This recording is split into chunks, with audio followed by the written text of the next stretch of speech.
para lang makapasok sa eskwelahan sa Bulan, Sorsogon.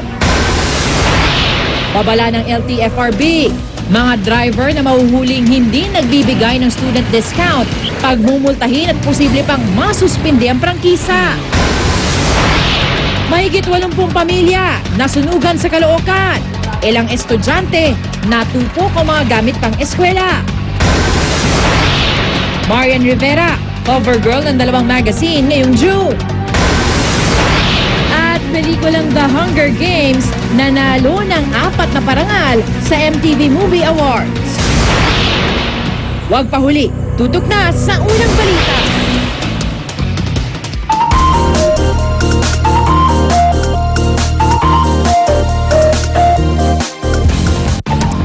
Mga igan, natiling nakatutok ang buong pwersa ng GMA News and Public Affairs ngayong ikalawang araw ng pasukan. Nasa Commonwealth Elementary School ang ating kasamang si Rhea Santos. Sa Maysulaw Elementary School naman, sa Kalumpit, Bulacan, nakantabay si Ivan Mayrina. Si Love Anuver ang nakatutok sa Ramon Magsaysay High School sa Cubao, Quezon City. At ang latest sa Pangasinan, ihahatid naman sa atin ni Peha Lagaw ng GMA Dagupan. Unahin na po natin sitwasyon sa Commonwealth Elementary School mula kay Rhea Santos. Rhea. Yes, Igan, alas 5:40 ngayong umaga ay nag-umpisa na nga ang flag raising ceremony dito sa Commonwealth Elementary School.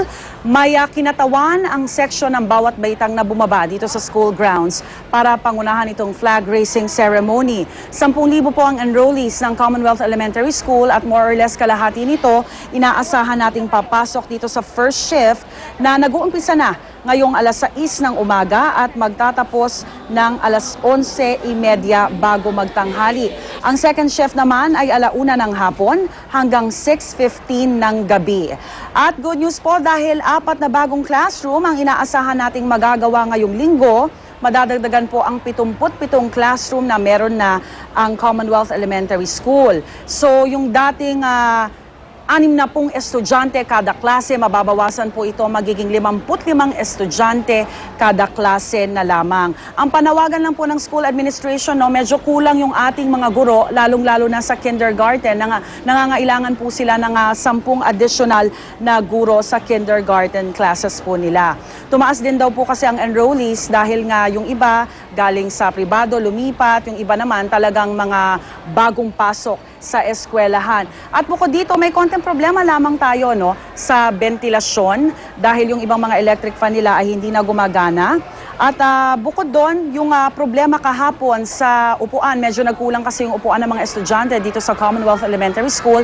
Nasolusyonan na po yun, medyo nagkaroon lang ng delay sa delivery. At patuloy pa rin po ang pagdating ng ating mga estudyante. Yung iba ay nagpahatid sa kanilang mga magulang. Ito po ang sitwasyon ngayon sa ikalawang araw ng pagbubukas sa eskwela sa Commonwealth Elementary School. Samantala, silipin naman natin ang sitwasyon sa Maysulaw Elementary School. Nakatutok doon si Ivan Mayrina. Ivan. Yes, Rhea, kakatapos labang ng flag ceremony ng mga bata dito sa Maysulaw Elementary School at pampasigla. Galaw-galaw muna. Ito, kasalukuyan nag-exercise sila ngayon.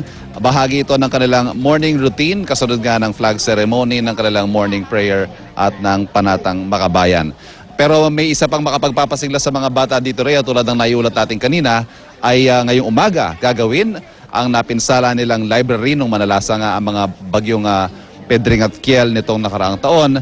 At ang makakatulong natin sa pagsasaayos ng kanilang library ay ang mga magigiting na sundalo ng nakabilang sa 56th Infantry Battalion, 702nd Brigade, 7th Infantry Division ng ating Philippine Army. At maliban nga sa library, ayan, kasalukuyan po, sinisimulan na ng ating kasundaluhan mula sa Philippine Army ang paglalagay ng tiles at pagsasaayos ng library dito sa Maysulaw Elementary School.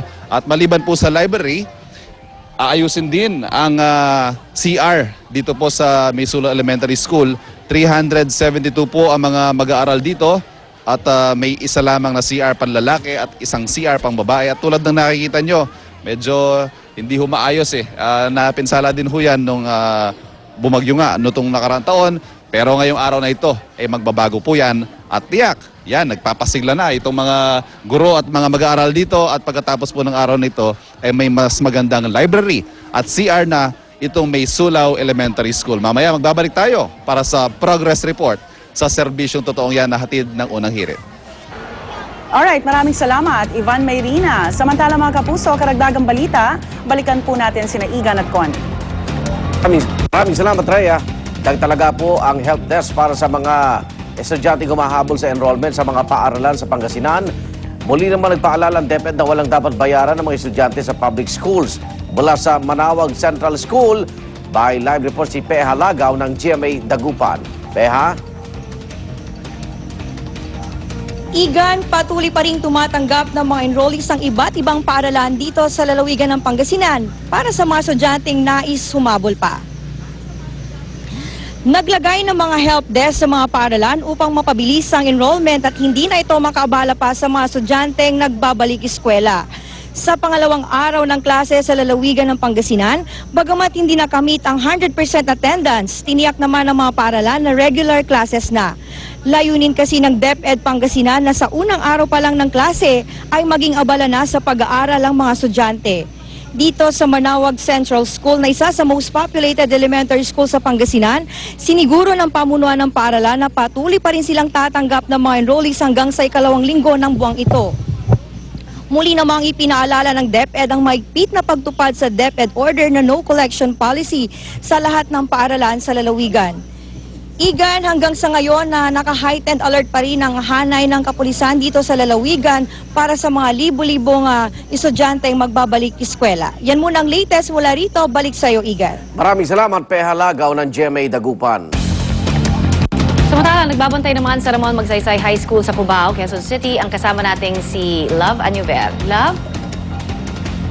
Maraming salamat, Connie. Ito nga, no, umaakyat na sa kanya-kanyang building itong mga estudyante na inipon muna dito sa may covered court sa ground nitong Ramon Magsaysay Cubao High School.